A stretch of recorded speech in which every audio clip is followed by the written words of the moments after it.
They call me cold now.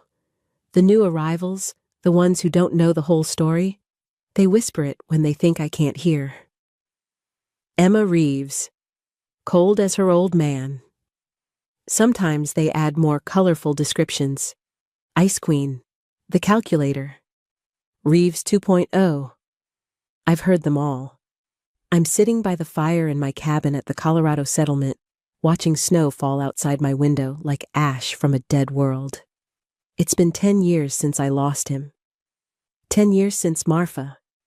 10 years since the world learned what I already knew, that in the apocalypse, only the cold-hearted keep their promises.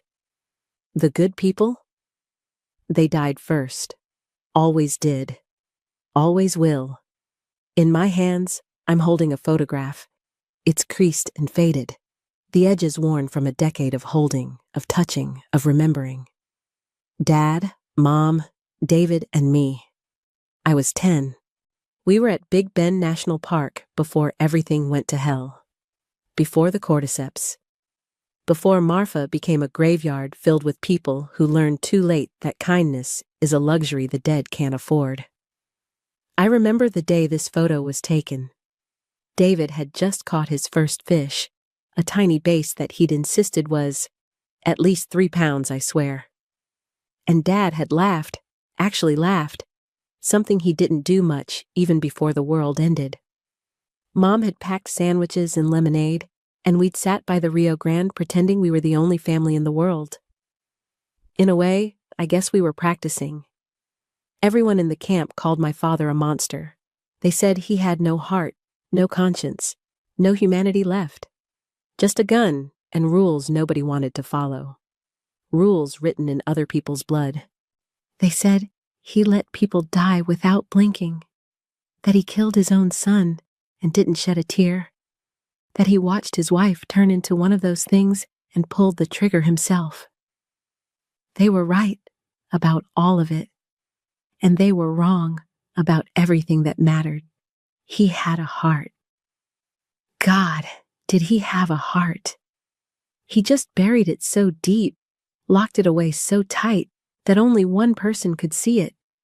Only one person understood that every cold decision, every brutal choice, every time he said no, when everyone else begged him to say yes, it all came from the same place. Love. Terrible, desperate, all-consuming love for the one thing he had left, and that person was me. This is his story, our story, the one the world got wrong, the one they'll probably keep getting wrong long after I'm dead. But I'm writing it down anyway, because someone should know. Someone should understand that John Reeves wasn't a monster. He was just a father who ran out of choices. My father wasn't always the man they feared. Once upon a time, God, that sounds like a fairy tale, doesn't it? Once upon a time, back when fairy tales still existed, John Reeves was just a small-town veterinarian in Marfa, Texas. Population, 1,800, give or take a few stubborn holdouts who refused to update their census data. Marfa. You've probably never heard of it. Most people hadn't, unless you were into minimalist art installations or those weird mystery lights that supposedly appeared in the desert. It was the kind of place where everybody knew everybody's business, where you couldn't buy groceries without running into 3 people you went to church with, 4 people who'd gossip about what you bought, and at least 1 person who'd ask why you weren't at church last Sunday. Desert stretched in every direction, the kind of empty that made you feel both free and trapped at the same time. Like you could run forever and never reach anywhere, or like the horizon itself was a cage. Dad used to say that about Marfa. It's the kind of place you either love so much you'll never leave, or hate so much you can't leave fast enough. He loved it. Mom loved it. Even David and I loved it. In that unconscious way kids love things before they understand what love actually costs. Dad's clinic was on the east side of town, a squat building with peeling paint that said Reeves Veterinary Practice in letters that had faded from red to pink over the years. He'd bought the place from old Doctor, Nee Martinez back in 2018, when I was still too young to remember anything except the smell. God, that smell. Antiseptic and hay and wet dog and something else. Something medical and sterile, but also alive. It was the smell of healing, Dad used to say. The smell of hope. Inside, it was organized chaos. The waiting room always had at least one border collie, usually owned by the Walker family who ran the cattle ranch 20 miles out. Mrs. Walker would sit with her knees pressed together, hands folded in her lap, while her dog, always named something ridiculous like Lieutenant Biscuits or Sir Barks-a-Lot, would pace and whine and generally make everyone else's pets nervous. The exam rooms were small but clean. Dad was particular about clean. "You can't heal in filth," he'd say, scrubbing down every surface until it gleamed. "Doesn't matter if it's $1 million hospital or a small-town vet clinic. Clean is clean, and dirty is death." I didn't understand that then. How prophetic those words would become. I loved that place. Loved it more than school, more than birthday parties, more than anything except maybe my family. After Mom picked me up from Marfa Elementary, we'd stop by the clinic, and I'd spend the afternoon being Dad's assistant, which mostly meant handing him things he could have easily reached himself and asking questions he'd patiently answer for the 100th time. "Emma, hand me the syringe." I'd pass it to him with the careful precision of a surgical nurse, even though I was only 10 and probably getting in the way more than helping. But Dad never made me feel like I was in the way. He'd take the syringe and give me a nod like I'd just performed open-heart surgery and continue his work. "Is Rusty gonna be okay?" I'd ask about whatever dog or cat or horse he was treating that day. Always the same question, always worried. "He'll be fine, kiddo. Just needs his shots and some TLC." Dad always spoke in this calm, measured way, like nothing in the world could rattle him, like he'd seen every possible problem and knew exactly how to fix it. His hands were steady. I remember that clearly. So steady you'd think they were carved from stone. "You remember what I taught you about checking for illness?" "Look at their eyes." I'd recite dutifully, proud that I remembered. "Eyes always tell first. That's my girl." He'd ruffle my hair, and I'd beam like he'd just told me I'd won the Nobel Prize. Most people, they wait until an animal's half dead before they notice something's wrong. They look at behavior, at eating habits, at obvious symptoms. But by then, it's often too late. You want to catch disease early? Look at the eyes. Clarity, focus, responsiveness. The eyes tell you everything you need to know. I practiced on Pepper, our golden retriever. Stared into her eyes like I was reading her soul. "What am I looking for, Dad?" "Life," he'd say simply. "When an animal's sick, the light starts to go out. Like someone's dimming a lamp, slowly, bit by bit. You see that dimming, you know something's wrong." Mom, Lisa Reeves, elementary school teacher, and the kindest person you'd ever meet, the kind who'd give you her last dollar and apologize for not having more, would lean against the doorframe of the clinic, arms crossed, watching Dad work with this little smile on her face. It was her, "Look at this dork I married" smile.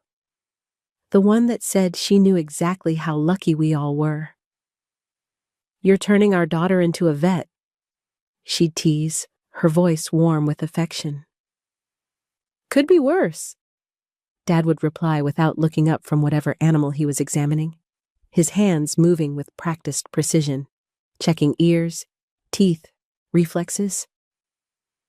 "Could be turning her into a lawyer." Mom would laugh, that bright, clear laugh that could make any room feel like summer.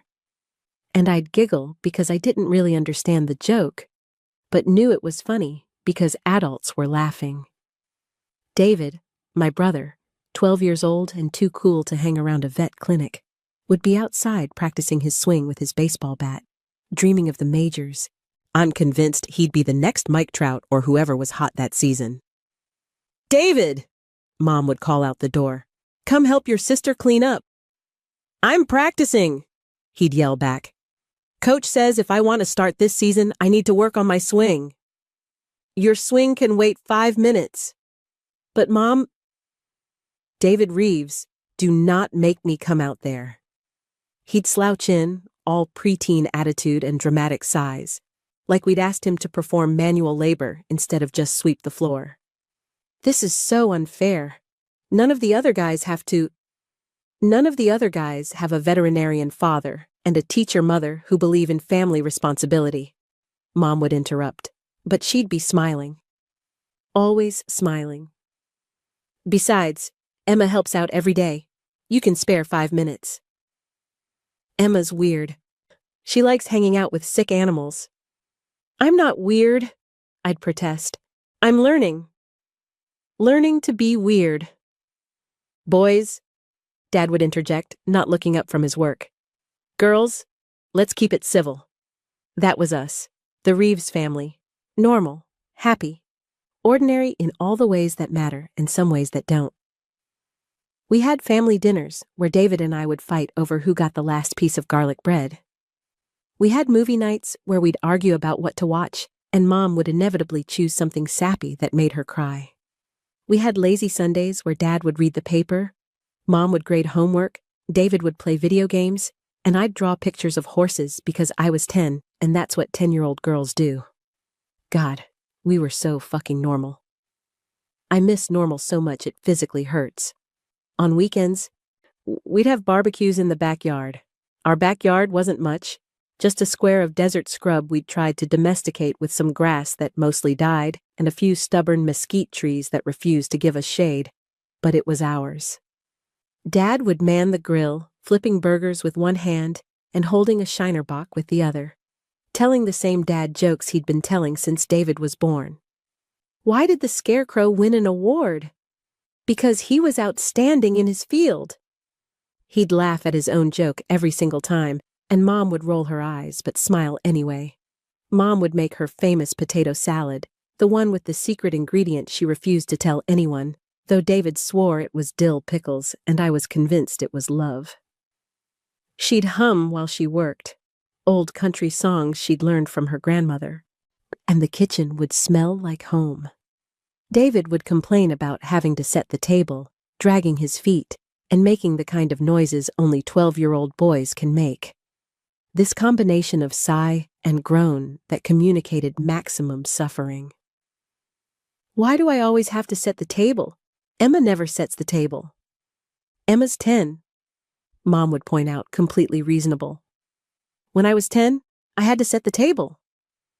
When you were 10, Emma was 8. Someone's got to do it. This family is oppressing me. Dad would chuckle from his position at the grill, smoke rising around him like he was performing some ancient ritual. Kid, wait until you have to pay taxes, then we'll talk about oppression. What are taxes? I'd ask, because I was 10 and genuinely curious about everything. The government's way of making sure you never forget they exist, Dad would say, and Mom would shoot him a look.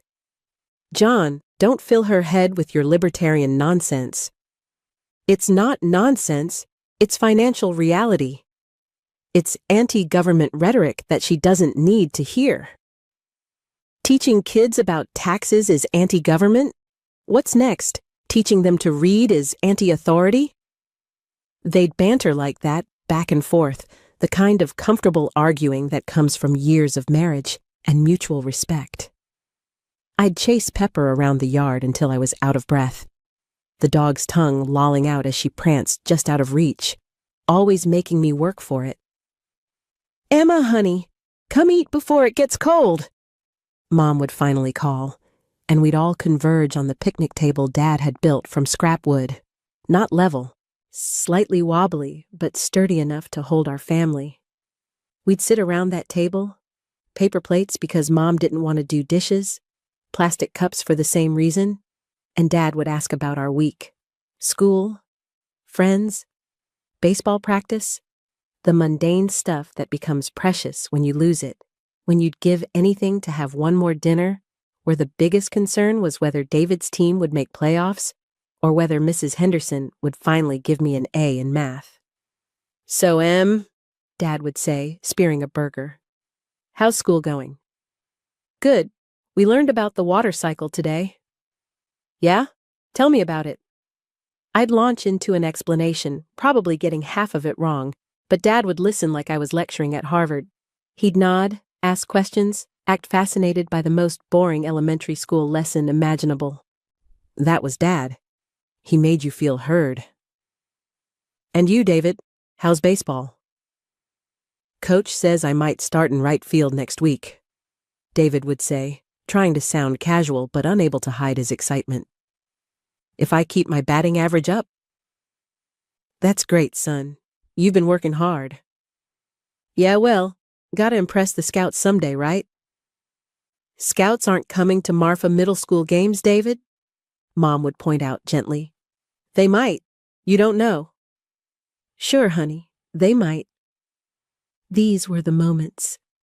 The ones I replay in my head when things get dark. When I have to make decisions that would have horrified the girl I used to be.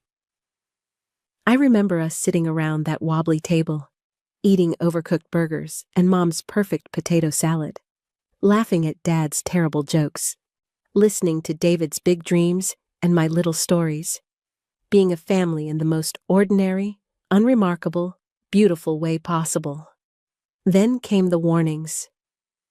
"John, you're paranoid again." It was April, late April, maybe 3 weeks before everything started unraveling. Mom said those words while we were watching TV, some evening news program that Dad had put on instead of our usual sitcom rerun. The reporter was talking about a fungal infection in Brazil, Manaus, specifically. Deep in the Amazon. People acting erratic, violent, medical officials baffled, the CDC monitoring but not yet concerned. Dad leaned forward, elbows on his knees, completely focused. I was doing homework on the floor, math problems I didn't understand and didn't care about. But I noticed how tense he'd become, how his jaw worked like he was chewing words he couldn't say. "I'm not paranoid," Dad replied, not taking his eyes off the screen. "I'm cautious. There's a difference." "It's Brazil, babe. That's like, 4,000 miles away?" "Diseases don't respect borders, Lisa." His voice had this edge to it, this tension I wasn't used to hearing. "Planes fly. People travel. What starts in the Amazon doesn't stay in the Amazon." Mom rolled her eyes at me and David, trying to lighten the mood. "Your father thinks every sick cow is mad cow disease, and every dog with a cold is rabies." "That's not true," Dad said, but there was a hint of a smile. "Just the ones that matter. And a fungal infection in Brazil matters to us in West Texas because I know how these things spread, because I've studied zoonotic diseases my entire career, because—" He stopped himself, seeming to realize he was getting worked up over nothing. "Maybe." "Never mind. You're right. I'm probably overreacting." But he wasn't overreacting. He was underreacting, if anything.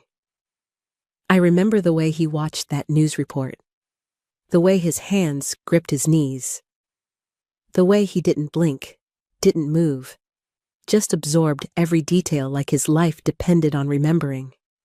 When they showed footage of infected people in São Paulo, stumbling around, faces twisted in confusion and rage, eyes that looked wrong even through the TV screen, Dad's face went pale. "Dad?" I asked, putting down my pencil. "What's wrong with them?" He was quiet for a long moment. In the background, the reporter was saying something about unprecedented aggressive behavior and unknown neurological effects. Dad watched them drag a man away in restraints, watched him thrash and scream and foam at the mouth. "I don't know, Em," he said finally. But I could tell he was lying. Not to me, exactly. To himself. Like if he didn't say it out loud, it wouldn't be true. But I'm gonna find out. That night, after David and I were supposed to be asleep, I heard Dad and Mom talking in the kitchen. Their voices were low, but our house was small enough that sound carried. Lisa, I need you to take this seriously. Take what seriously? Some disease outbreak on another continent? Yes, exactly that. John, we've been through this before. Remember the swine flu panic? The Ebola scare? You stockpiled enough supplies to survive an apocalypse, and nothing happened. Nothing ever happens. Until it does. You can't live in fear of every potential disaster. That's not living. That's hiding. I'd rather hide and survive than stay exposed and die. That's a lovely philosophy for our children to learn. Our children need to learn that the world is dangerous, and pretending otherwise gets you killed. There was a long pause. Then Mom, her voice softer.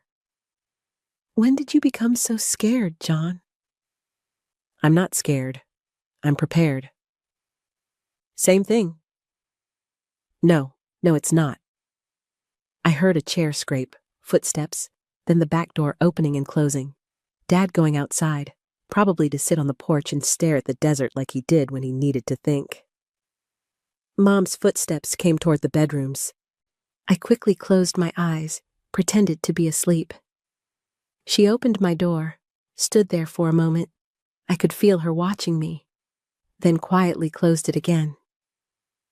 In the dark, I thought about what Dad had said, about the world being dangerous, about pretending otherwise getting you killed. I was 10. The world seemed pretty safe to me. Marfa was boring, not dangerous. The scariest thing that ever happened was when Mrs. Walker's dog got loose and chased me half a block before Dad caught him. How wrong I was. How wrong we all were. April bled into May, and the news got worse. Not dramatically worse. Not obviously worse. Just incrementally worse. The kind of worse you could ignore if you wanted to. The kind most people did ignore. But not Dad. It wasn't just Brazil anymore. Colombia had cases. Venezuela. Peru. Bolivia. The infection was spreading, slowly but steadily, moving through South America like water finding cracks in a dam. Dad spent hours in his office at the clinic, reading medical journals, calling colleagues at Texas A&M and UT Austin, trying to piece together what was happening. I'd sneak in sometimes after school and find him hunched over his desk, surrounded by papers covered in words I didn't understand. Ophiocordyceps, parasitic fungi, neural pathways, behavioral modification, zombie ants. That last one I understood. We'd watched a documentary about it in science class. There's this fungus that infects ants, takes over their brains, makes them climb to high places and bite down on a leaf. Then the fungus bursts out of their heads and spreads spores to other ants below. It was creepy, but also kind of cool in that gross nature documentary way. Dad, what's all this? He'd look up, and for a second, I'd see something in his eyes I'd never seen before. Fear. Raw, unfiltered fear. The kind that makes your stomach drop and your skin go cold. Then he'd smile, and it was gone. Buried. Hidden beneath the calm, capable surface he always showed us. Nothing to worry about, kiddo. Just researching. Researching what? Medical mystery. Something scientists are trying to figure out. The thing in Brazil? His smile faltered. You know about that? We saw it on TV. You got all weird. I didn't get weird. You totally got weird. He sighed, pushed back from his desk. Come here. I walked over, and he pulled me onto his lap, something he hadn't done in a while. Not since I'd decided I was too old for lap sitting. But I let him this time, because he looked like he needed it. You remember the documentary about the zombie ants? He asked. The fungus that makes them climb stuff? Right. The Ophiocordyceps fungus. It's one of the most sophisticated parasites in nature. It doesn't just infect the ant, it takes complete control, changes its behavior, makes it do things that benefit the fungus, not the ant. That's creepy. Yeah, it is. And what's happening in Brazil? It might be something similar. A fungus that's mutated, adapted, started infecting humans instead of insects. I thought about that. About a fungus taking over people's brains, making them do things they didn't want to do. Can that really happen? I don't know. Nobody knows. Well, that's what makes it scary. We're in uncharted territory. But it's in Brazil. That's really far away. He hugged me tighter. Yeah, it is. And maybe it'll stay there. Maybe the CDC will figure it out and stop it before it spreads. Maybe I'm worrying over nothing.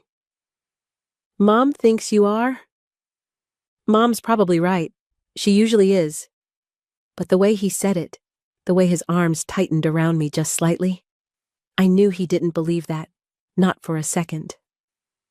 By June, the first cases appeared in the United States. Houston, to be specific. 200 miles from Marfa. Close enough to matter. Close enough to panic over. The reports were terrifying. A man had attacked his family in the middle of the night, killed his wife, and injured his 2 kids before police shot him. They said he was acting irrationally, that he'd been sick for a few days before the attack. That his eyes had looked wrong. Another woman had been found wandering I-10, covered in blood, screaming incoherently about things crawling under her skin. When paramedics tried to help her, she'd bitten one of them hard enough to take off a piece of his arm. She died in restraints at the hospital, still thrashing, still screaming, until her heart just stopped. The CDC called it a neurological disorder of unknown origin. The media called it Houston madness. Online, people were calling it a lot worse things. Dad called an emergency town meeting. Tom Bradley, Marfa's sheriff, a big man with an even bigger mustache, the kind of guy who looked like he belonged on a recruitment poster for rural law enforcement, was skeptical about the whole thing. Doc, I appreciate you wanting to help, but isn't this a bit outside your jurisdiction? You're a vet, not a people doctor. Diseases don't care about jurisdiction, Dad replied, and I know infectious pathology better than anyone else in this town. No offense, but you handle sick dogs and horses. This is a zoonotic pathogen. Do you know what that means, Tom? Tom's face reddened. He didn't like being talked to like that, especially in front of the 40 or so people who'd shown up to the meeting. Enlighten me. It means it started in animals and jumped to humans. Like rabies, like Ebola, like every major pandemic in human history. And yes, I handle sick dogs and horses, which means I know exactly how these infections spread and what happens when you don't contain them fast enough. The room had gone quiet. People were paying attention now.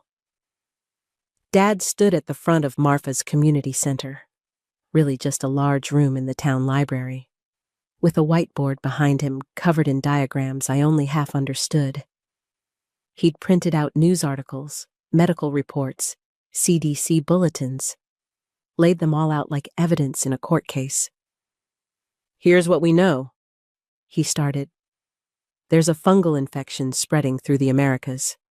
Started in Brazil, now confirmed in 7 South American countries and Texas. The CDC is calling it neurological, but that's only part of the story. The fungus attacks the brain, specifically the parts that control aggression, reasoning, and self-preservation. Mrs. Walker raised her hand. So, it makes people crazy? It makes them violent and eliminates their ability to recognize danger or feel pain. They become zombies, someone said from the back. It got a nervous laugh. I wouldn't use that word, Dad said carefully. But functionally, Yes, they attack anything that moves. They don't stop until they're physically incapable of moving. And worst of all, they spread it through bites. How do you know that? Tom asked. Because that's how cordyceps spreads in insects. Through contact. Through spores. Through... Cordyceps? What the hell is cordyceps? Dad explained.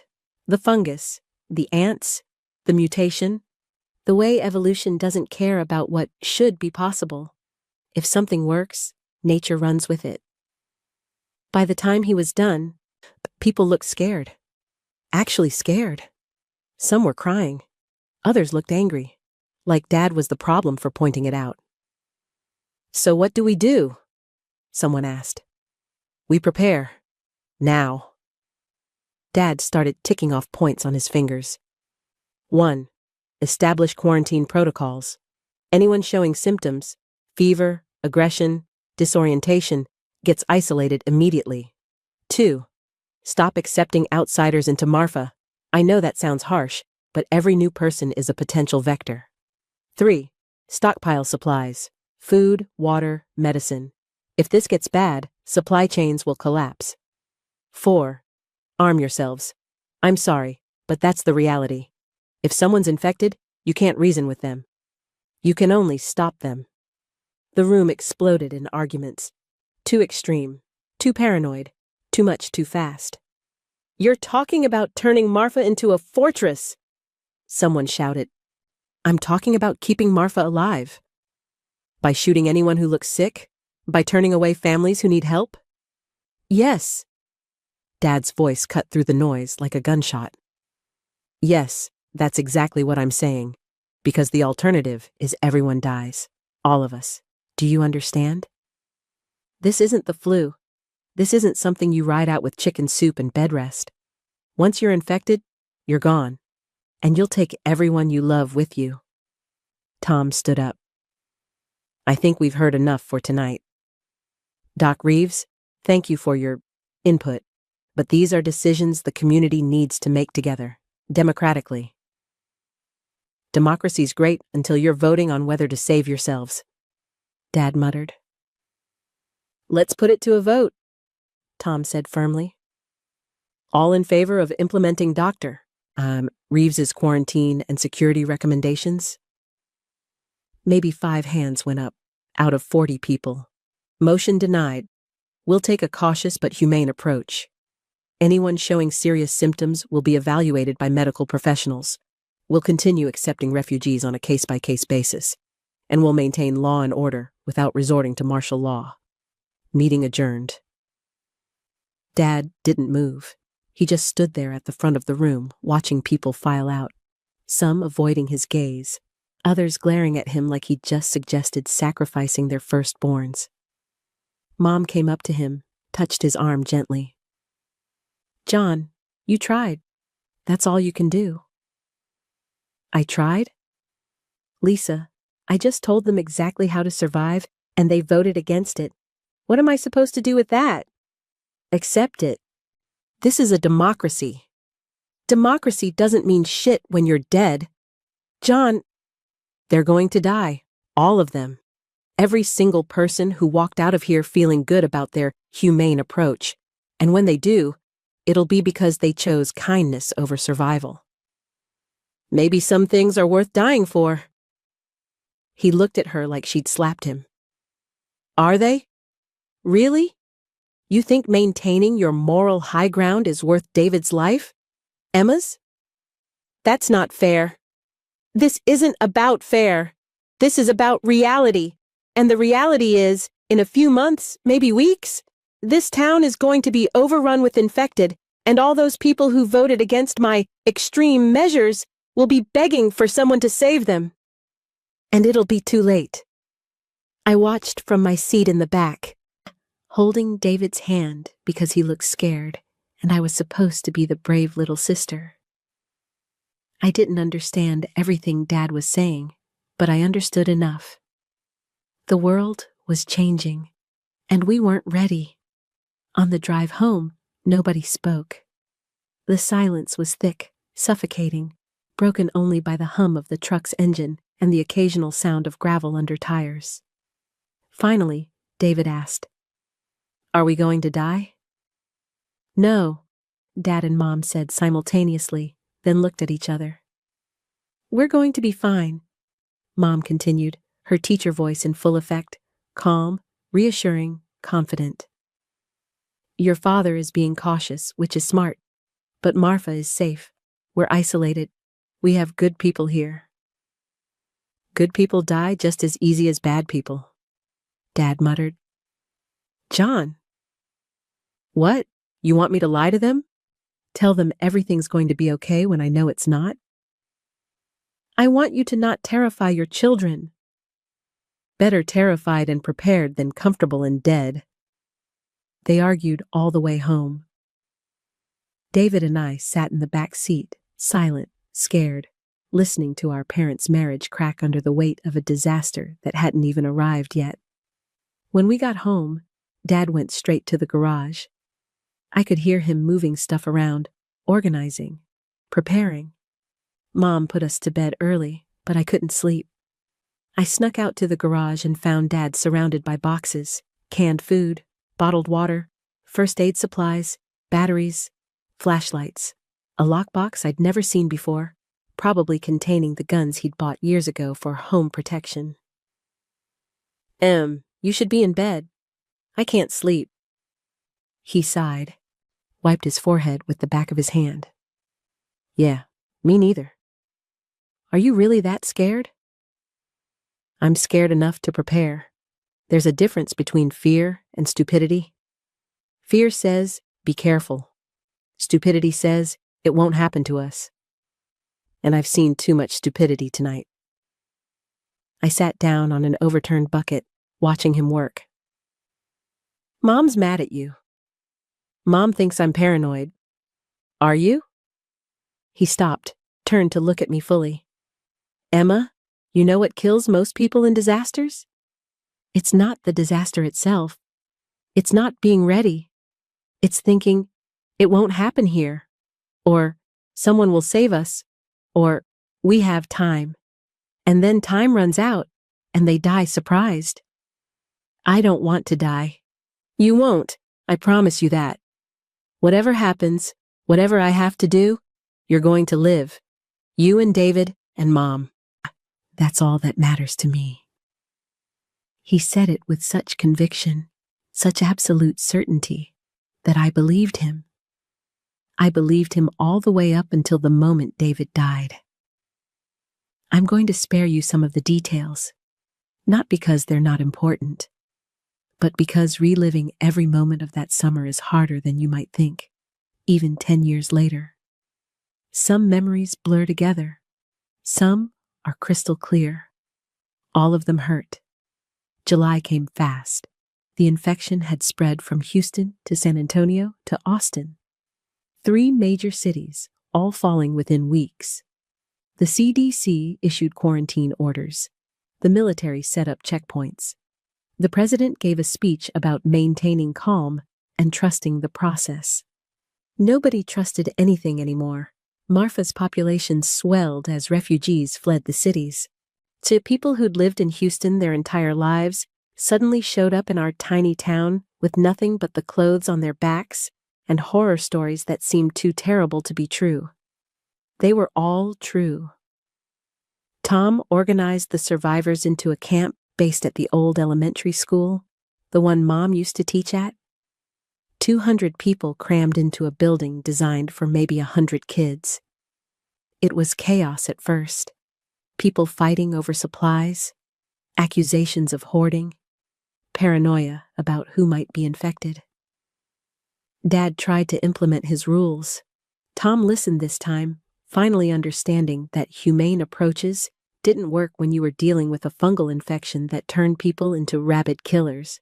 But it was a compromise, always a compromise. Rule 1 passed. No new refugees without a 3-day observation period. Rule 2 passed. Quarantine anyone showing symptoms. Rule 3, execute anyone who's bitten. Failed. "We're not monsters," Tom said. "There might be immune people. We need to give them a chance. Dad didn't argue. He'd learned that some lessons can only be taught through blood. September 15th, 2026. I'll never forget that date. It's burned into my memory the way some people remember birthdays or anniversaries. For me, September 15th is the day my brother died. A man from El Paso showed up at our gates, fevered and delirious. His name was Carlos. I remember that because I remember everything about that day. Carlos was 40-something, thin, wearing a business suit that was torn and stained. He said he'd walked 60 miles, said his family was dead, said he had nowhere else to go. Dr. Sarah Chen, a pediatrician who'd fled El Paso with her own family, wanted to help him. She was everything Mom was, kind, compassionate, believing in the fundamental goodness of humanity. She saw a sick man who needed care. Dad saw a vector. "He's infected," Dad said flatly, looking at Carlos through the chain-link fence we'd erected around the school. "You don't know that," Dr. Chen protested. "He could just have the flu, or a bacterial infection. We can't turn away sick people without evaluating them first." "Look at his eyes, Sarah." "I am looking at his eyes. I see a scared, sick man who needs help." "Look at the dilation, the blood vessels, the way he can't focus. That's not flu. That's fungal encephalitis." Tom stood between them, trying to mediate. "We'll quarantine him. Doc Chen can monitor him. If he shows signs of turning, we'll deal with it then." "You're making a mistake," Dad said. "Noted, but we're taking him in." They put Carlos in the music room, the same room where Mom used to teach kids to play recorder and where David and I had performed in countless school concerts. It had been converted into a quarantine area. Bare walls, a cot, a locked door with a window. Dr. Chen checked on him every few hours. Brought him water. Antibiotics. Hope. I snuck by once, curious, stupid. Peeked through the window. Carlos was lying on the cot, but he wasn't resting. He was twitching, jerking. His eyes were open but unfocused, rolling around like he was watching invisible birds fly through the room. His lips moved constantly, forming words that made no sound, and there was something growing on his neck, small at first, easy to miss. Little white tendrils, like threads, pushing up through his skin. I ran and told Dad. He grabbed his revolver and went to the music room. By the time he got there, Carlos was already thrashing, and Dr. Chen was trying to sedate him. "Get out," Dad ordered her. "Now." "I almost have him sedated. Sarah, get out!" She backed away just as Carlos's eyes snapped open. They weren't eyes anymore. Just milky white orbs with no humanity behind them. He looked at Dr. Chen the way a shark looks at a seal. Then he lunged. Dad shot him.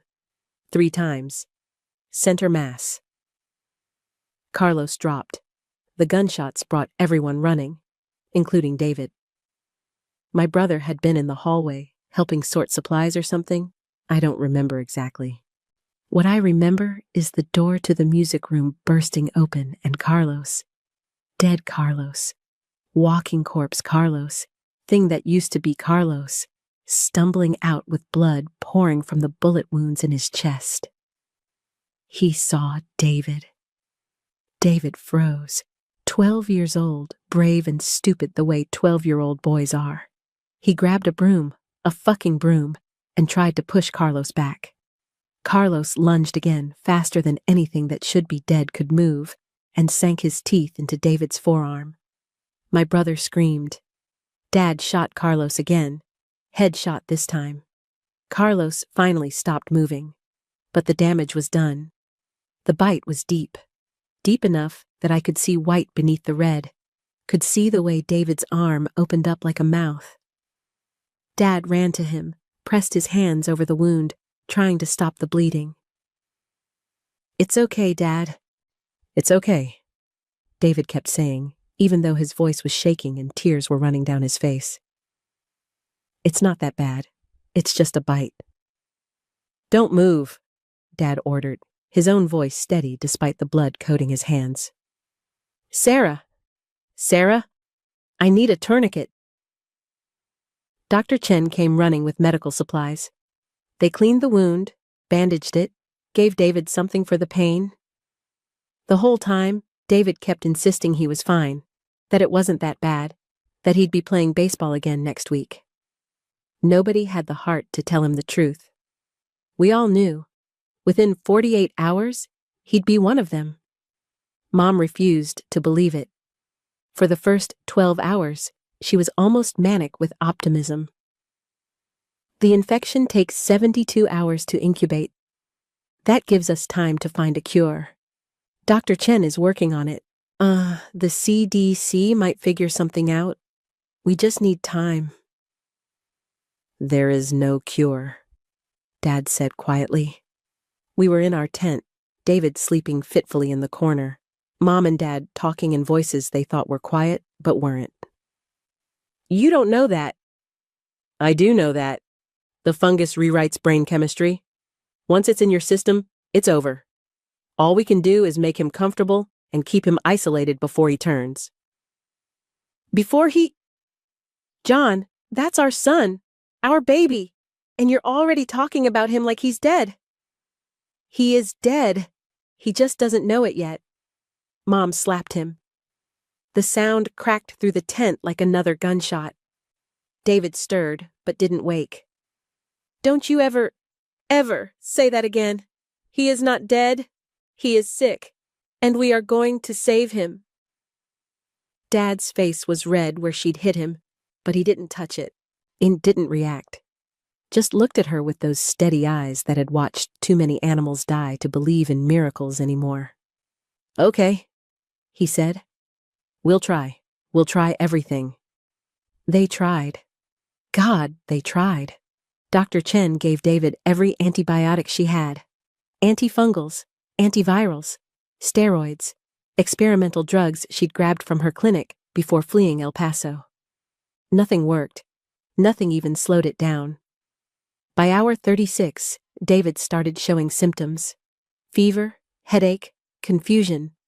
By hour 60, he was violent, thrashing against the restraints they'd put on him, screaming words that didn't make sense, trying to bite anyone who came close. By hour 70, he wasn't David anymore.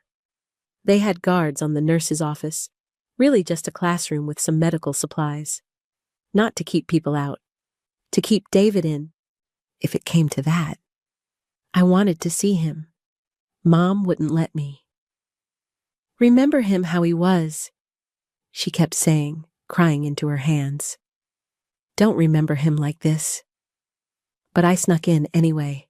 The David I saw wasn't my brother. He was strapped to a table, foam coming out of his mouth, eyes rolled back in his head. The fungus had started to show, white growths along his neck and jaw, pulsing with some sick kind of life. He was making sounds, not words, not human sounds, just noise, animal noise, hungry noise. "Emma, you shouldn't be here." I turned. Dad was standing in the doorway, looking older than I'd ever seen him. He hadn't slept in 3 days, hadn't shaved, hadn't changed clothes. He looked like death. Is there any of him left in there?" Dad walked over, looked down at David, and my brother thrashed against the restraints, snapping his teeth at nothing. "No," Dad said. "He's gone." "What are you going to do?" He didn't answer for a long time, just stood there, watching the thing that used to be his son struggle and writhe and hunger for flesh. "What I have to," he said finally. "What no one else can." I wasn't there when it happened. Mom made sure of that. She kept me in our tent, held me so tight I could barely breathe, whispering prayers and apologies and regrets into my hair. We heard the gunshot, one single shot, clean, final. Mom's whole body shook, but she didn't make a sound. Just held me tighter, and I realized She'd known. She'd known it was coming. Had maybe even told Dad to do it, even though she could never forgive him for it. Later, much later, I learned what happened. Tom told me, years afterward, when I was old enough to hear it.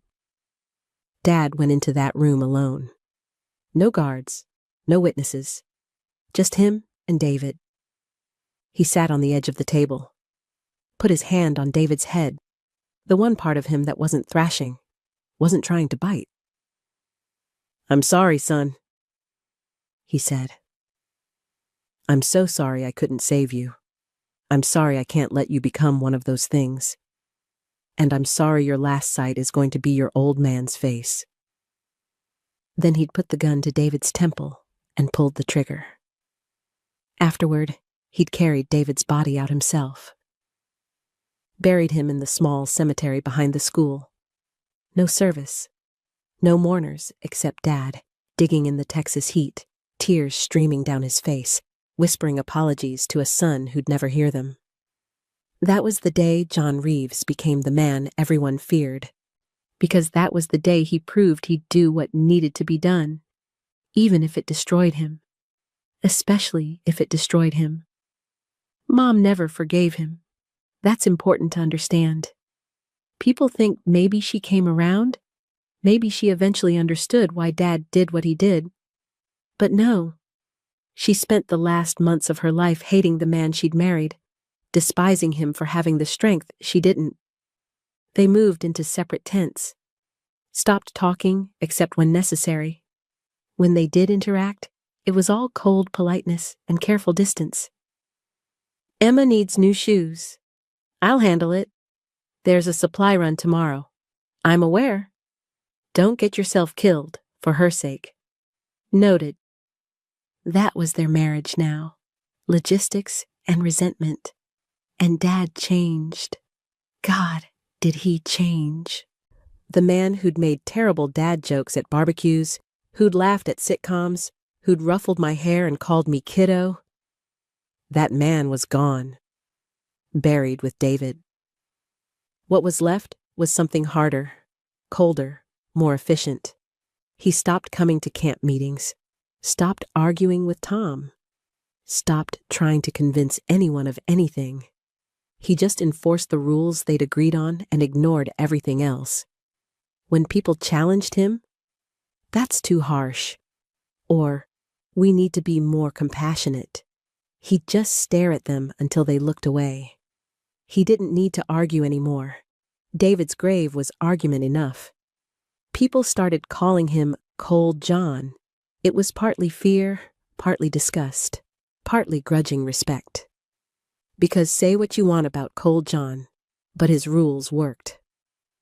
After David, after everyone saw what happened when you ignored quarantine protocols, people started listening. Rule 3 finally passed.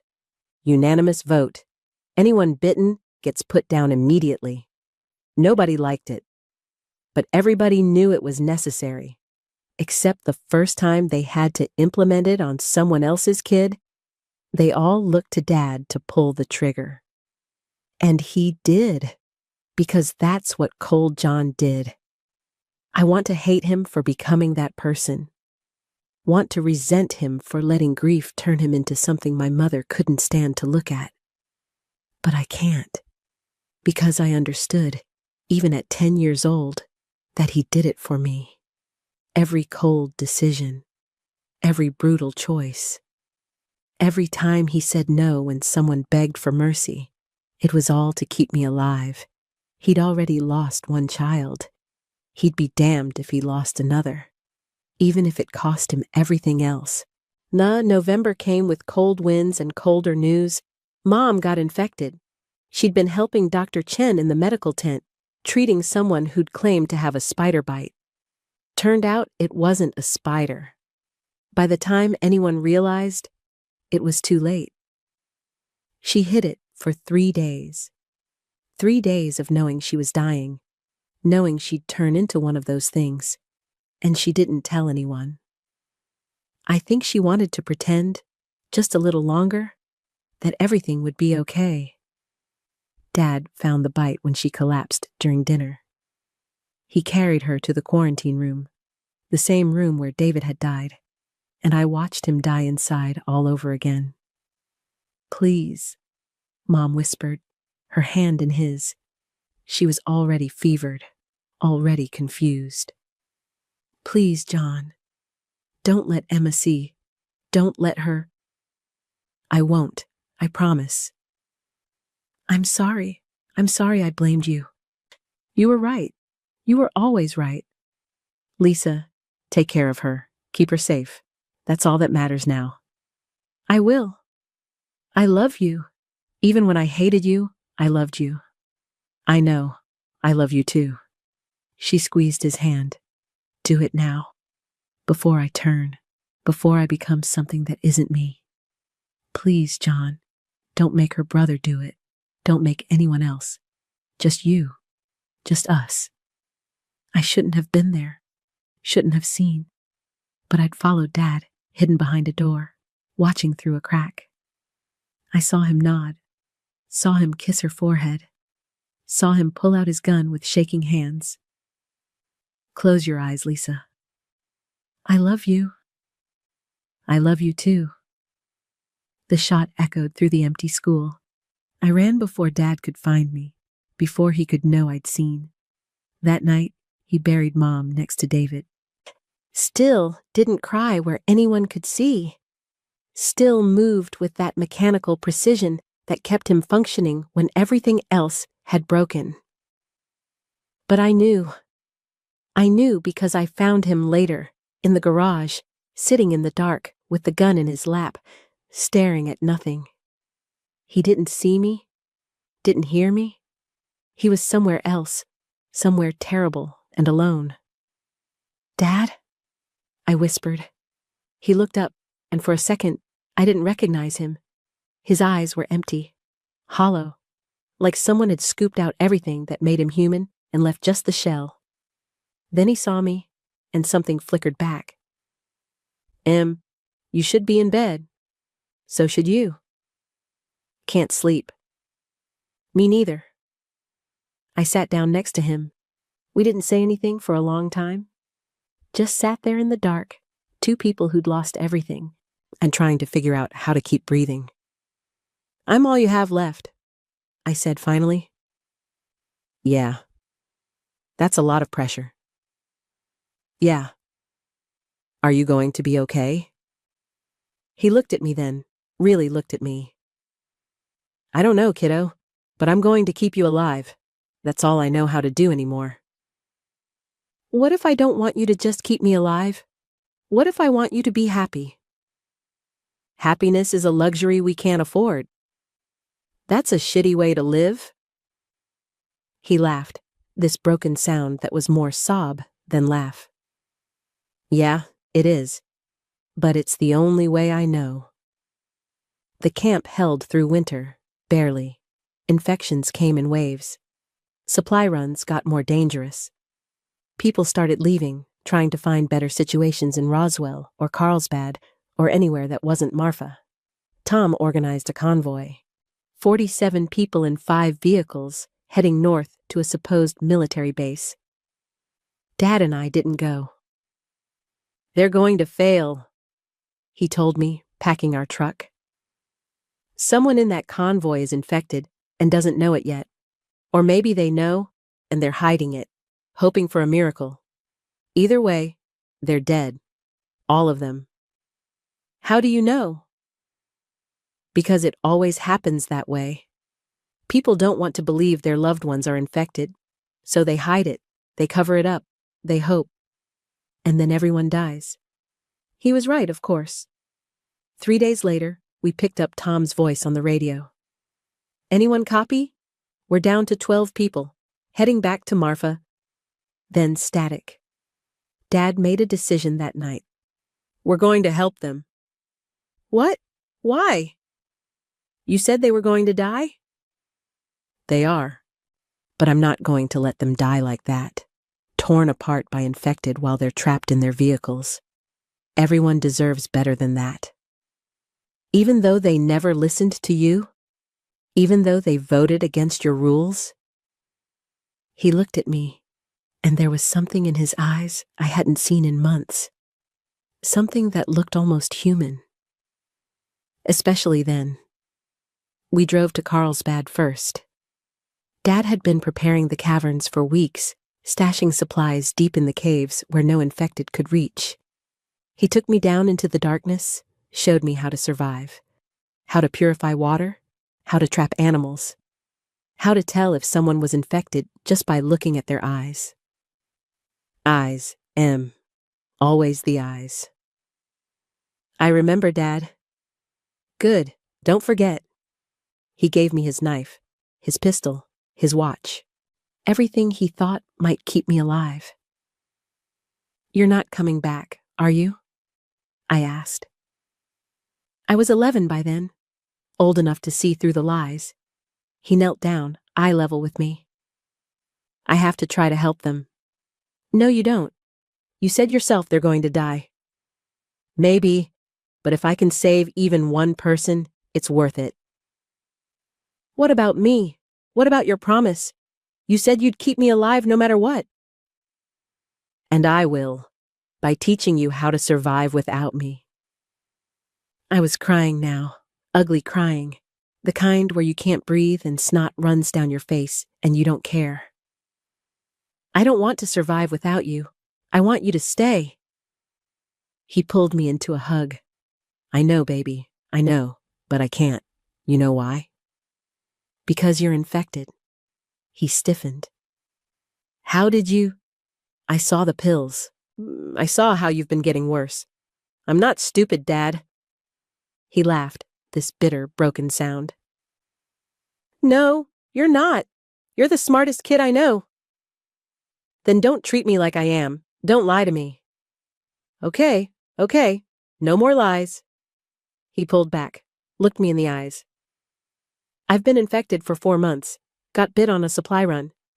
Hid it because I knew if anyone found out, they'd kill me, and then you'd be alone. How long do you have? Days, maybe a week. I'm already feeling it. The anger, the confusion, the hunger. I'm losing myself, Em, bit by bit, and I don't want you to see that. I don't want your last memory of me to be as one of those things. So, you're going to get yourself killed, saving people who hate you. Pretty much, yeah. That's stupid. Probably. But it's the only way I know how to make sure you get out of this. If I go back to Marfa, if I help Tom and the others escape, they'll head north. They'll find other survivors. And when you leave here, you can follow their trail. Find safety. What if I don't want to? What if I want to stay here with you? Then I'll lock you in this cave and throw away the key. You wouldn't. I would. Em, you're the only good thing I've done in this whole disaster. Everything else, every person I've failed to save, every harsh decision, every time I chose survival over compassion, it was all for you. Don't make it meaningless by getting yourself killed on some noble gesture. I wanted to argue, wanted to scream, wanted to hit him and hug him and beg him to stay. Instead, I said, promise you'll come back. Promise. Even if it's a lie. Just promise. He looked at me for a long moment, then, I promise. We both knew he was lying. We both needed to hear it anyway. I never saw him alive again. I stayed in those caves, like he told me, counting the days, hoping against hope that he'd come back. On the 7th day, I heard explosions in the distance. Gunfire. Then silence. I waited another 3 days before leaving. Found Marfa burned, the camp destroyed, bodies everywhere, infected and human both. In the center of it all, I found Dad's truck, burned out, surrounded by dozens of infected corpses. Tom found me wandering through the ruins. He was one of 12 survivors. He told me what happened, how Dad had driven a truck full of gasoline into the horde, How he'd created an opening for them to escape. How he'd stayed behind, not buying them time with his life. "He saved us," Tom said, tears streaming down his weathered face. "Cold bastard saved us, and I never even thanked him." I didn't cry. Couldn't. I'd cried myself dry over the past 10 years. Instead, I just nodded and asked Tom where they were headed. "North, Colorado. Heard there's a settlement there. Real walls, real safety. You should come with us." So I did, and that's where I am now. 10 years later, running the same kind of camp Dad ran in Marfa. Making the same cold decisions, being called the same names. Last week, that girl showed up at our gates, 14 years old, fevered, bitten. She begged us to let her in, swore she wasn't infected, cried and pleaded and promised she'd be fine.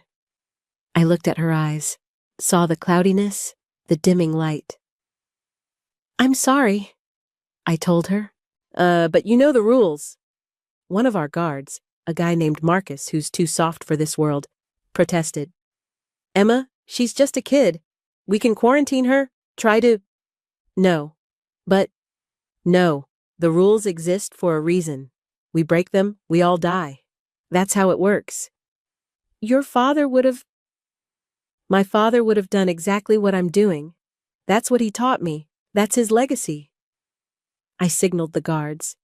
They handled it humanely, quickly, the way Dad taught us, the way he taught me. Later that night, I pulled out the photograph. Mom, Dad, David and me, back when we were whole. "They call me cold now," I whispered to his image. "Just like they called you. And maybe they're right. Maybe I am. But every night, I count the survivors in this camp. 247 people. Us, all alive because someone was willing to make the hard choices." I trace my finger over his face. "You taught me that compassion without discipline is suicide. That love means keeping people alive, not making them like you. That sometimes being a monster is the only way to protect what you love." I close my eyes. And I understand now. I understand why you became what you became. Why you let Mom hate you. Why you pushed everyone away. Because you had one job, keep me alive. And you did, at the cost of everything else. At the cost of yourself. Opening my eyes, I look out at the settlement, at the children playing, at the families living, at the future Dad bought with his last breath. I don't hate you. I could never hate you. Because I'm you now. Cold. Hard. Making decisions no one should have to make. And you know what? I'm okay with that. I stand up, put on my coat, head for the door. Someone needs to take the night watch, and I've learned from the best. Thank you, Dad, for teaching me how to survive, for showing me that love isn't soft words and gentle touches. Sometimes love is cold decisions and hard truths. I step out into the snow. Sometimes love is a promise kept, no matter the cost.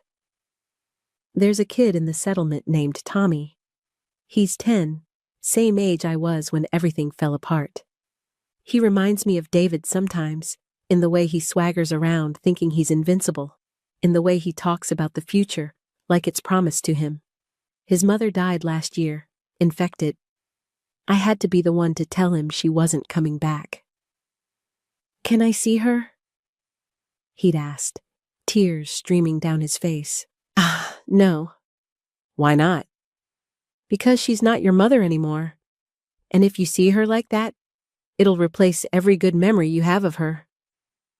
"But I want to say goodbye." "Then say it now.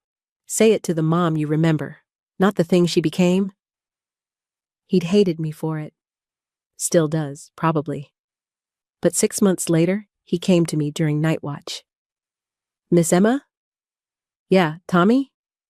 Were you right about not seeing my mom?" I looked down at him, this kid trying so hard to be tough, trying so hard not to cry. I don't know. Maybe. But it's the choice I made for you, because I remember what it's like to see someone you love turn into something else. And I wouldn't wish that on anyone. He nodded slowly. My dad says, you're like your father. Says you're cold. Your dad's probably right. Is that a bad thing? I thought about it, really thought about it. Being cold means making decisions that hurt. It means choosing who lives and who dies. It means being hated by people you're trying to save. So yeah, it's bad. But you know what's worse? What? Being warm and watching everyone die because you were too nice to do what needed to be done. Tommy processed this. Is that what happened to your dad? He had to choose? Every single day. And every single day he chose me, even when it cost him everything. Do you miss him? The question hit harder than I expected. Every day. Was he a good dad? I looked out at the darkness beyond our walls, at the infected that still shambled through the wastelands, at the world my father had tried so hard to prepare me for. He was the best dad I could have asked for, not because he was kind or gentle or made me feel safe, but because he taught me how to survive when he was gone. And that's the greatest gift anyone can give. Tommy stood there for a while, thinking. Then, if something happens to me, if I get infected, will you do for me what your dad did for David? My breath caught. Tommy, I need to know. I need to know someone will. That I won't become one of those things. I knelt down, looked him in the eyes. Yes, I promise. If it comes to that, I'll make sure you don't suffer. That you don't become something you're not. He hugged me then, this fierce, desperate hug that said everything he couldn't put into words. Thank you, Miss Emma. You're welcome, kid. That's the thing about this world, about survival. It's not about the strong or the smart or the lucky. It's about the ones willing to carry the weight, willing to make the promises that break your heart to keep. My father carried that weight for me. Now I carry it for kids like Tommy, for the 247 people in this settlement who call me cold, but sleep safely because someone's willing to be the monster. And maybe that's not heroic. Maybe that's not even good, but it's necessary. And in the end, that's all that matters. Sometimes, late at night, I wonder what Dad would think of me now. Would he be proud? Disappointed? Would he recognize himself in the decisions I make? I like to think he'd understand.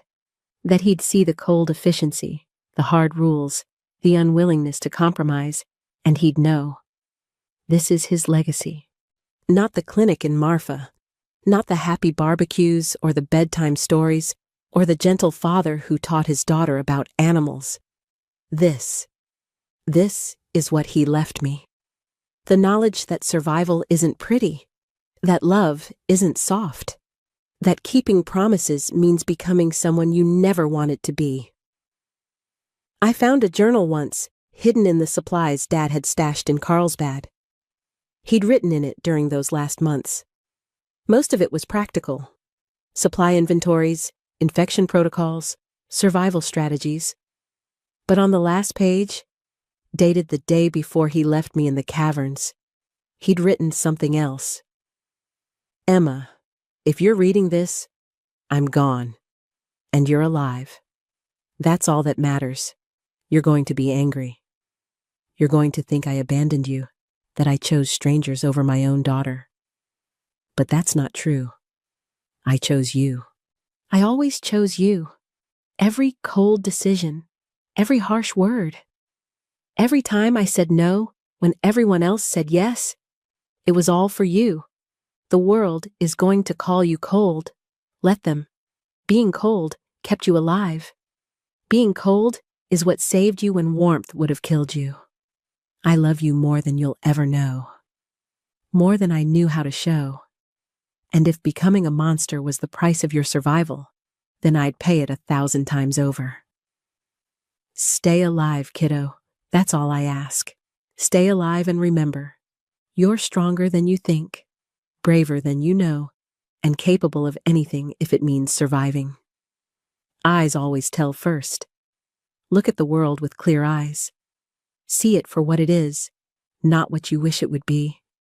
And maybe, someday, when this is all over and humanity rebuilds, you can be warm again.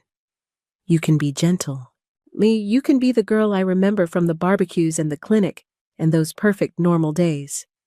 But until then, be cold, be hard, be what needs to be done. I'm proud of you. I've always been proud of you. Dad, I keep that page in my pocket. Touch it sometimes when decisions get hard. When I have to choose between compassion and survival. When I have to be the villain in someone else's story. And I think, this is what love looks like in the apocalypse. Not roses and poetry, not soft words and gentle touches, but a father who became a monster so his daughter could live, and a daughter who became a monster to honor his sacrifice.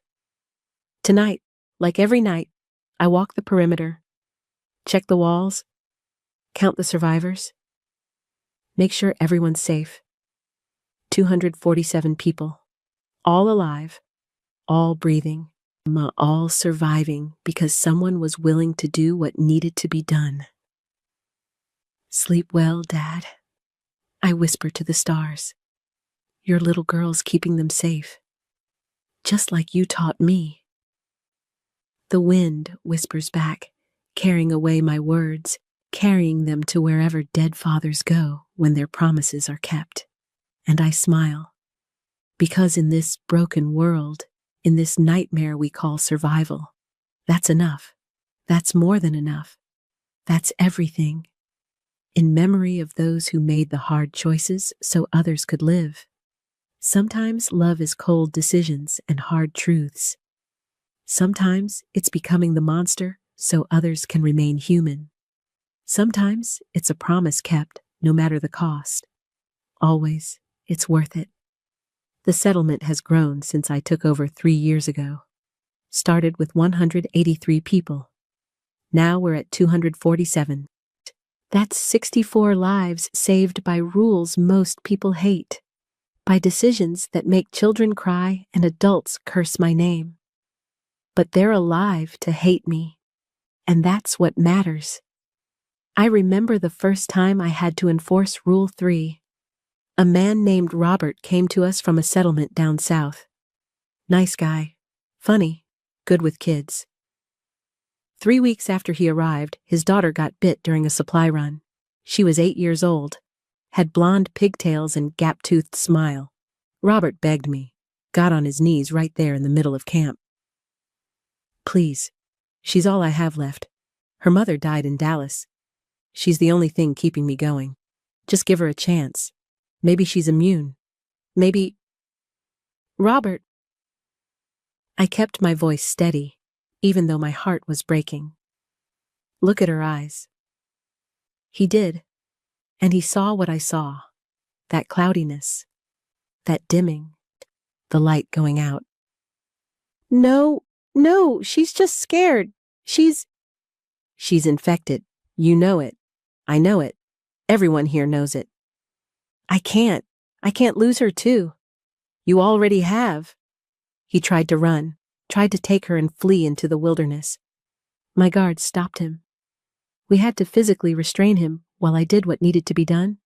The girl never knew what happened. One moment she was confused and fevered. The next, she was gone. Clean, quick, merciful. Robert tried to kill me that night. Snuck into my cabin with a knife. I was ready for him. Had been expecting it, honestly. I let him get close enough to see the tears on my face before I disarmed him. Do it, he said. Just fucking do it. I don't want to live in a world where monsters like you get to decide who lives and dies. Neither do I told him. But someone has to make those decisions, and I'd rather live hated than die loved. He left the settlement the next morning.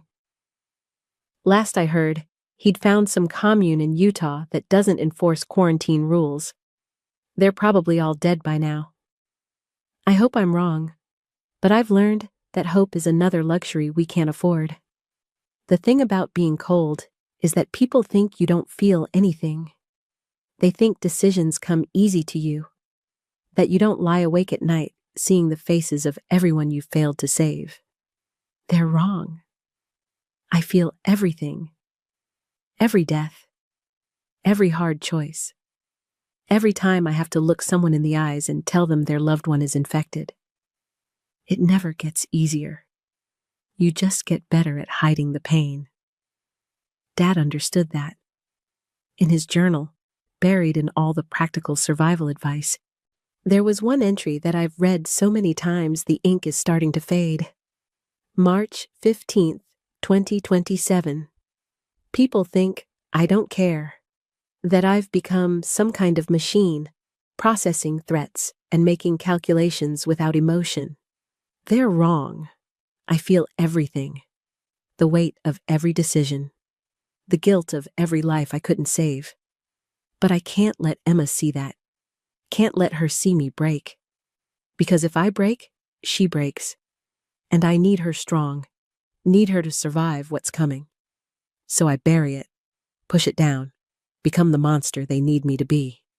Because monsters don't feel. Monsters don't doubt. Monsters do what needs to be done.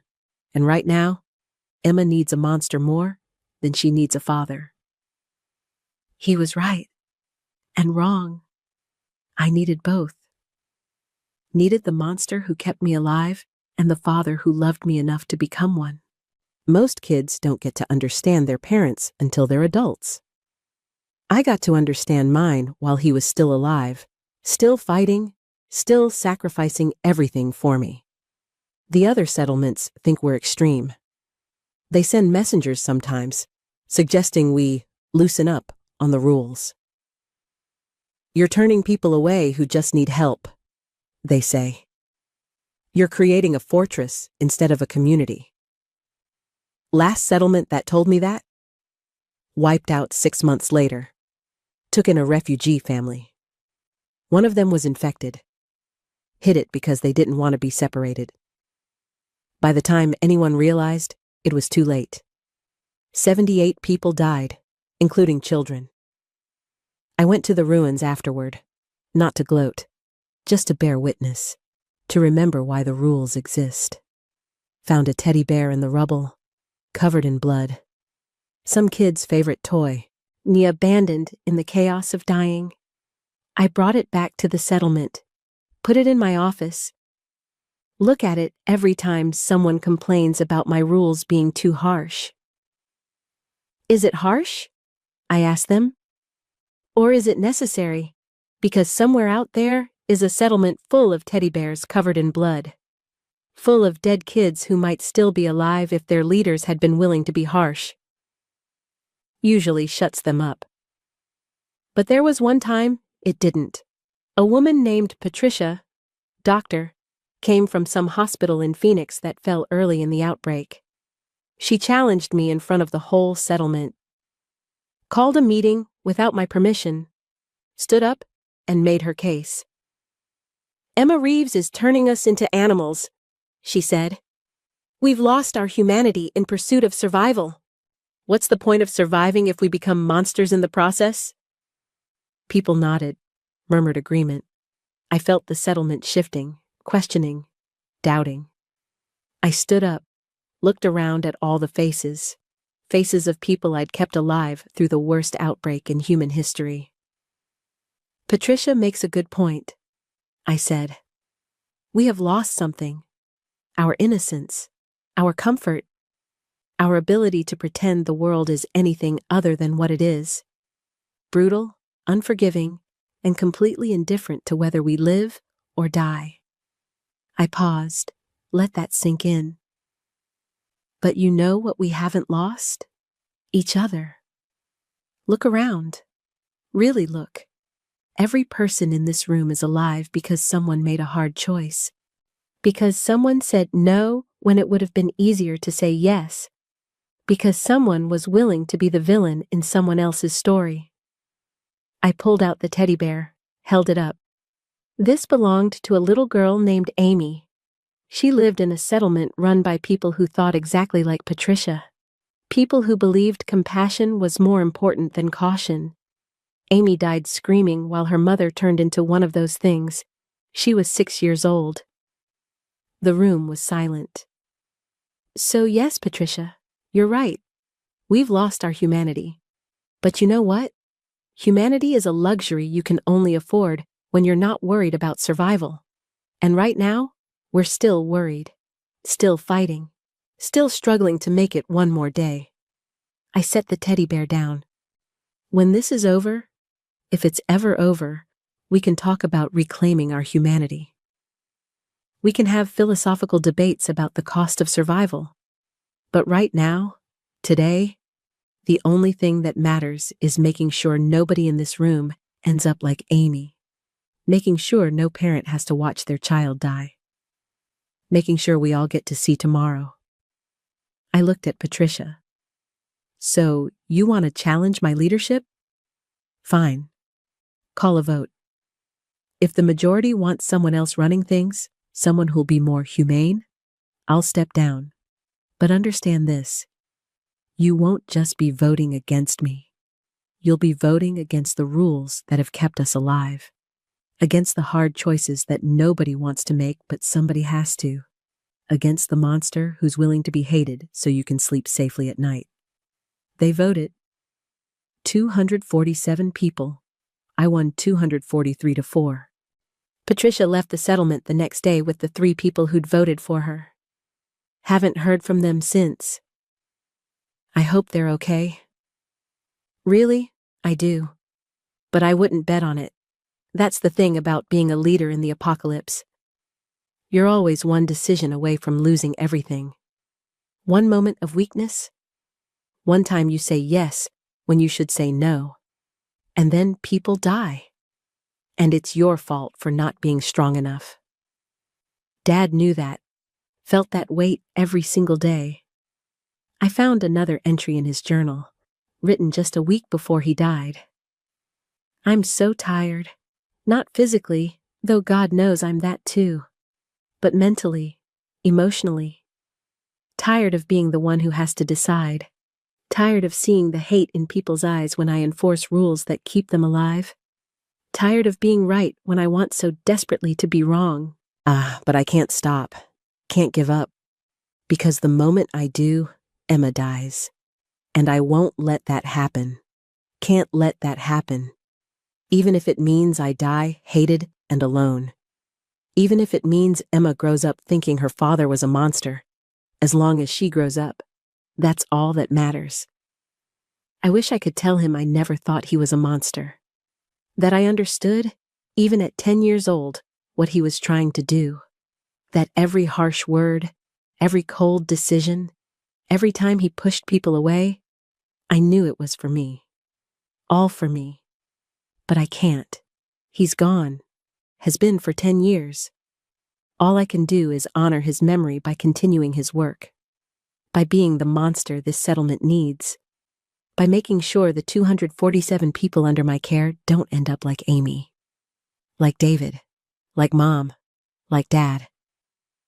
There's a memorial wall in the settlement. Names carved into wood. Everyone we've lost over the years. Disease. Infected. Supply run accidents. Old age. Yes, some people actually make it that far now. Dad's name is there, near the top. John Reeves kept us alive when nobody else could. I put it there myself. Carved it carefully, making sure every letter was perfect. People complained. Said he didn't deserve to be on the memorial. Said he was a killer, not a hero. I told them if they didn't like it, they could leave. Nobody left. Because deep down, even the people who hated him know the truth. John Reeves saved us. Not by being kind, not by being gentle, but by being hard enough, cold enough, strong enough to do what needed to be done when everyone else wanted to look away.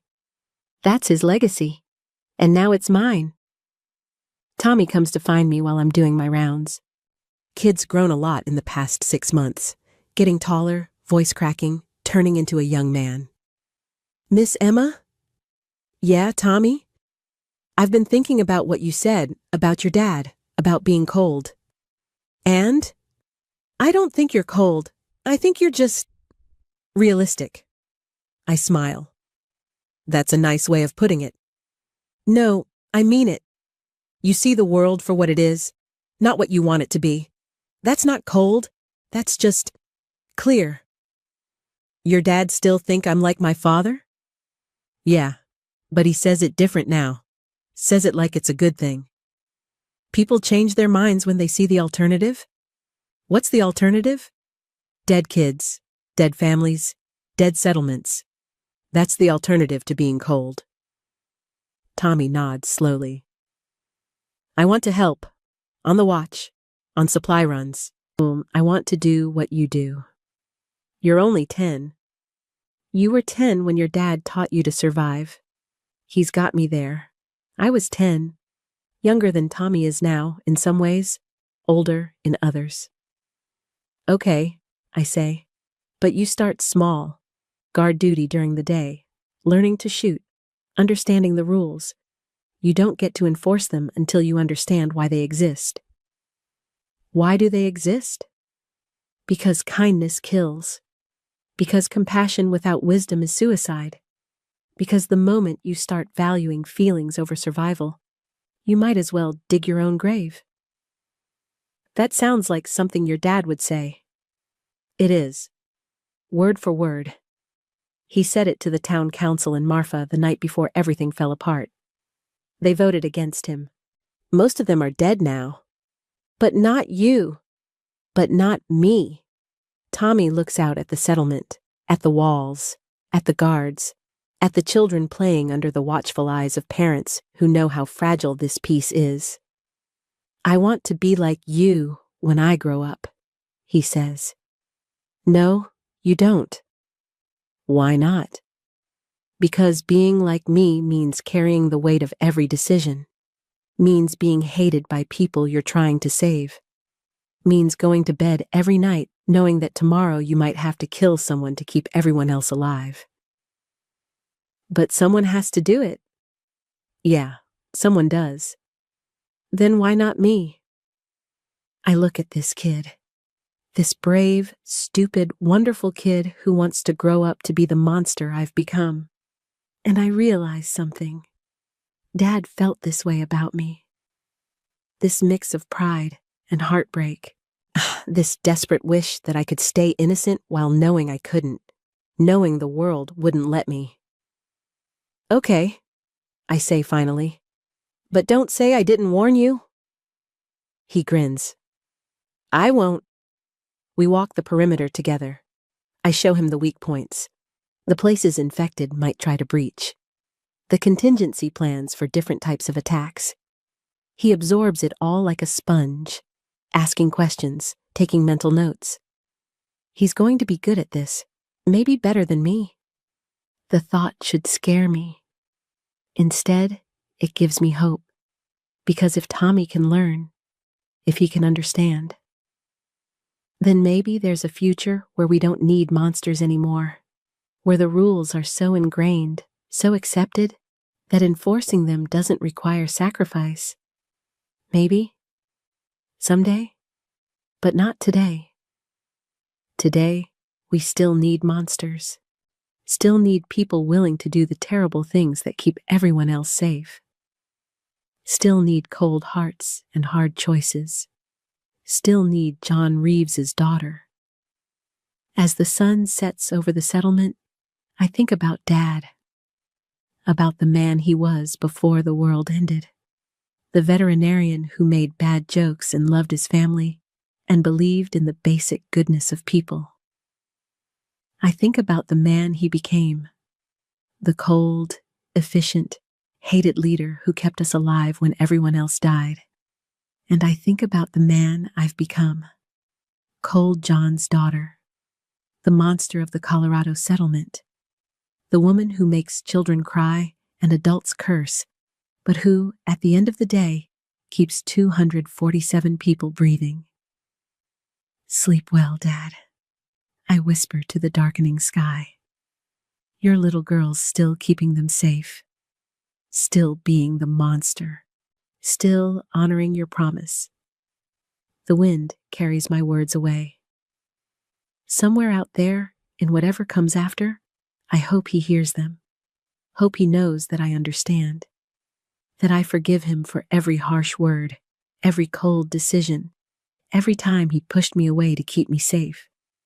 And I hope he forgives me for following in his footsteps, for becoming the thing he never wanted me to be, but knew I'd have to become. Because in this world, in this nightmare we call survival, there's no room for the gentle, no place for the kind. Only space for the ones willing to carry the weight, to make the promises, to become the monsters. And I'm okay with that. Not happy, never happy, but okay, because 247 people are alive tonight. 247 hearts beating. 247 futures possible. All because someone was willing to be cold. All because John Reeves taught his daughter that sometimes the only way to save the people you love is to become the person they hate. That was his last promise, his final gift. And I've kept it, through tears and blood and 10 long years of being the villain.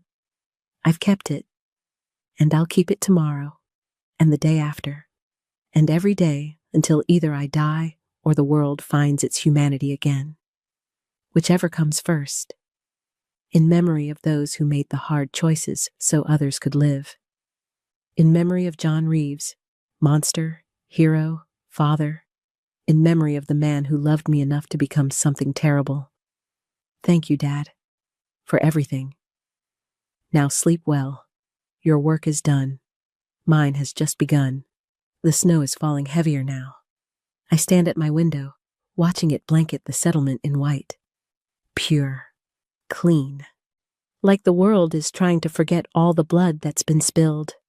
All the choices that had to be made. Tomorrow, we have a supply run planned. Dangerous one. There's a pharmacy 20 miles south that might still have antibiotics. We need them. Winter is coming harder this year, and pneumonia is already starting to spread through the settlement. 3 people down with fever. Not infected. I checked their eyes a dozen times. Just sick. I'll lead the run myself. Can't ask people to risk their lives if I'm not willing to do the same. That's another thing Dad taught me. A leader who hides behind walls while others die is no leader at all. Marcus volunteered to come. So did Tommy, though I turned him down. Too young. Too much to lose. He argued, of course. Said he was ready. Said he wanted to prove himself.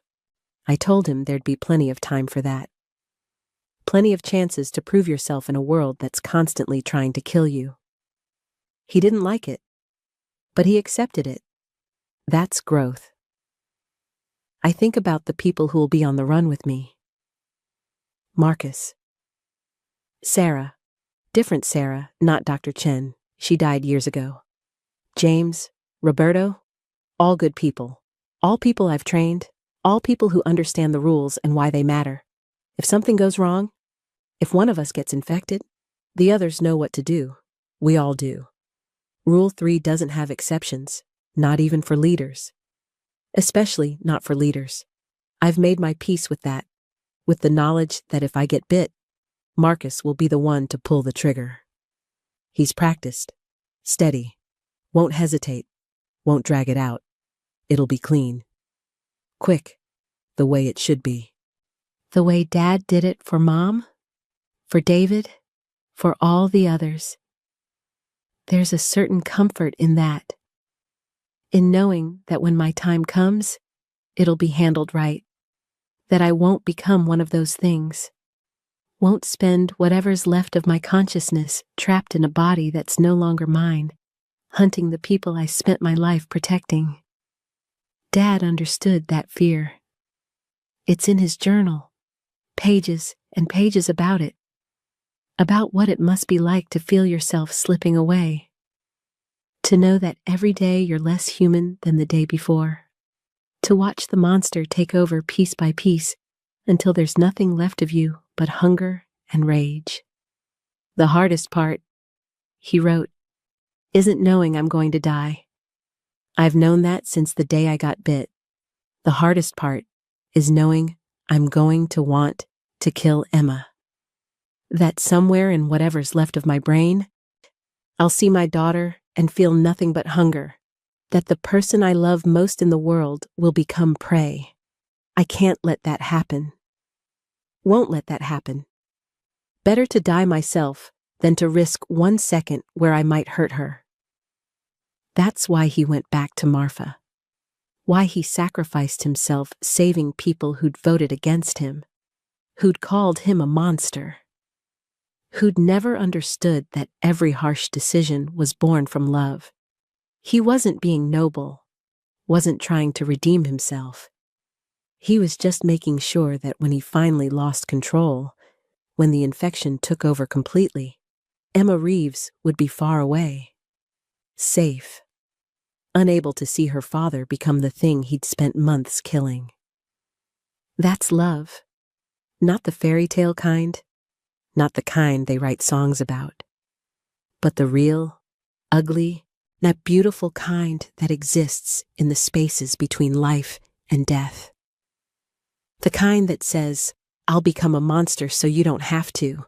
The kind that sacrifices everything, including memory, including legacy, including the chance to be understood. I get it now. Didn't when I was 11. Couldn't.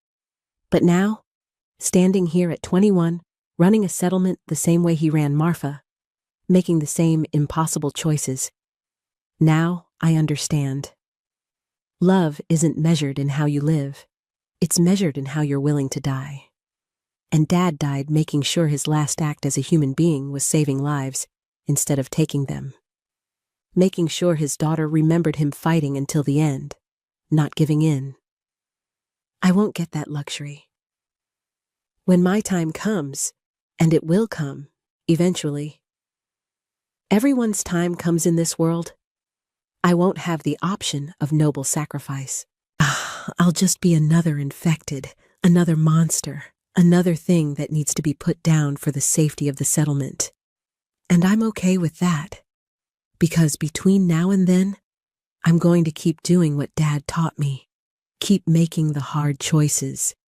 Keep being the monster so others can stay human.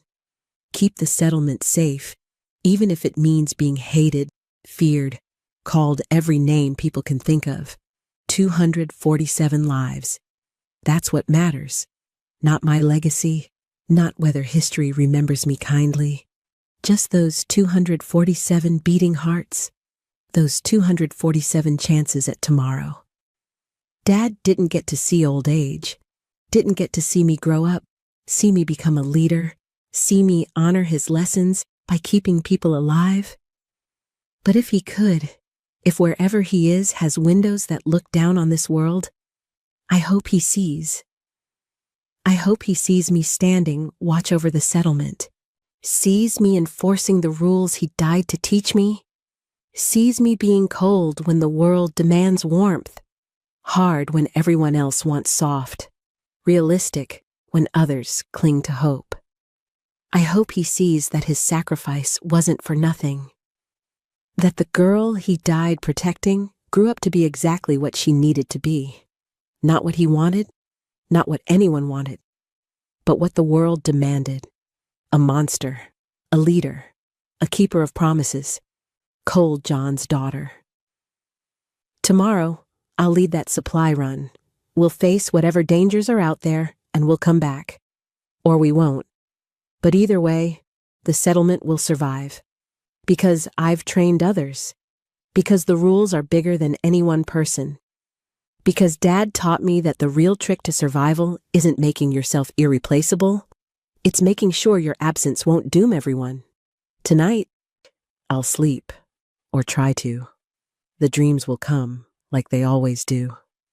Dreams of David thrashing against restraints, of Mom in that quarantine room, of Dad driving into a horde of infected gun blazing, buying time with his life. Dreams of all the people I've failed to save, all the hard choices, all the faces of those who died hating me for doing what needed to be done. But tomorrow, I'll wake up. I'll check on the settlement. I'll count the survivors. 247. Still 247. And I'll know it was worth it. Every nightmare, every hard choice, every time I had to become a little more of the monster and a little less of the girl. Worth it. Because that's what Dad taught me. That's the last promise. Not just to keep me alive, but to teach me how to keep others alive. To pass on the hard lessons. To make sure that when he was gone, then someone would still be standing watch. Someone would still be willing to do what needed to be done. And here I stand, 10 years later, still watching, still protecting, still being the monster, still keeping the promise. Thank you, Dad, for the hard lessons, for the cold love, for teaching me that sometimes the cruelest act is mercy, and the kindest act is harshness, for showing me that survival isn't about being liked or remembered fondly. It's about being alive to hate another day. Thank you for becoming a monster so I could learn to be one too. And thank you for loving me enough to make sure I understood that love isn't always gentle. Sometimes it's sharp. Sometimes it cuts. Sometimes it requires becoming something terrible so that the people you love can remain human. That's the last promise. Not a promise to be good. Not a promise to be kind, but a promise to survive, to endure, to keep going when everyone else gives up, to be cold when the world needs cold, to be hard when the world demands hard, to be the monster when monsters are what keeps people alive. I am Emma Reeves, daughter of John Reeves, Cold John's daughter, monster of the Colorado settlement, and I am keeping my father's last promise, one day at a time, one hard choice at a time, one life saved at a time, until either I fall or the world finds its humanity again. Whichever comes first. The snow continues to fall. Somewhere in the distance, an infected screams. My radio crackles, a guard reporting movement near the south fence. I grab my rifle, pull on my coat, and head out into the night. Because someone has to watch. Someone has to protect. Someone has to be willing to pull the trigger when pulling the trigger is all that stands between life and death. And I learned from the best. Sleep well, Dad. Your promise is kept. Your daughter stands watch. And tomorrow, like every day, I'll do what you taught me. I'll be cold. I'll be hard. I'll be what needs to be done. Because that's love. That's sacrifice. That's what it means to keep a promise when the world is ending. And I'll keep it. Until my last breath. Just like you. Hey everyone, it's me. I wanted to take a minute here at the end to talk about this story and why I wrote it. So, full transparency. I've been working on this one for the past few weeks, and it absolutely wrecked me emotionally. Like, I'm talking sitting at my desk at 2 a.m., staring at the screen, genuinely tearing up over these characters that I created. Which is wild, right? But that's kind of the point. I wanted to write something that explores what love actually looks like when everything goes to hell. Not the romantic comedy version, not the Hollywood version, but the real, ugly, complicated version where loving someone means making choices that hurt. Where being a good parent might mean becoming the villain. Where sacrifice doesn't look noble. It just looks cold and harsh and wrong to everyone watching. Because I've been thinking a lot lately about the people in our lives who made hard choices for us. Parents who worked jobs they hated to keep us fed. Teachers who pushed us when we wanted to quit. Friends who told us hard truths when everyone else was lying to make us feel better. Those people don't always get thanked. Hell, sometimes they get resented, but looking back, you realize they loved us enough to be hated for it. That's John Reeves. That's this story. A father who understood that in the worst circumstances, the kindest thing you can do for someone you love is to become whatever they need you to be, even if it means they'll never understand. Even if it means they'll grow up calling you a monster. And Emma, man, Emma broke my heart to write, because she's all of us who had to grow up too fast, who had to learn lessons no kid should learn, who inherited trauma and responsibility and had to figure out how to carry it without breaking. She's doing her best with the tools she was given, and yeah, those tools are pretty fucking harsh, but they're the ones that kept her alive. I also wanted to explore this idea that keeps me up at night. What happens to morality in a world where being moral gets you killed? Like, we all want to believe we'd be the heroes in the apocalypse, that we'd maintain our humanity and compassion no matter what. But would we? Should we? If being kind means watching your kid die, are you still supposed to be kind? I don't have answers. I just have John Reeves making impossible choices and Emma learning to live with them. Anyway, if this story hit you the way it hit me, I'd really appreciate your support. Writing these takes time, a lot of time. This one clocked in at over 85,000 characters, which is basically a novella. I do this because I love storytelling, and because I love knowing that somewhere out there, someone's listening to this at 2 a.m., maybe driving home from work, or trying to fall asleep, and feeling something real. If you want to help me keep making these stories, there's a donation link pinned in the comments below. Even $1 helps. Seriously. It tells me that what I'm doing matters.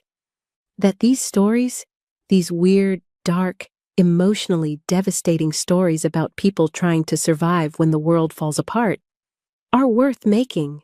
And if you can't donate, that's totally cool. Just hit that like button. Leave a comment telling me what you thought. Share it with someone who you think would appreciate a story about complicated love and impossible choices. That helps too, more than you know. I've got more stories coming, some lighter, though, let's be real. Lighter is relative when you hang out on this channel. Some darker, some that'll make you laugh, some that'll make you cry.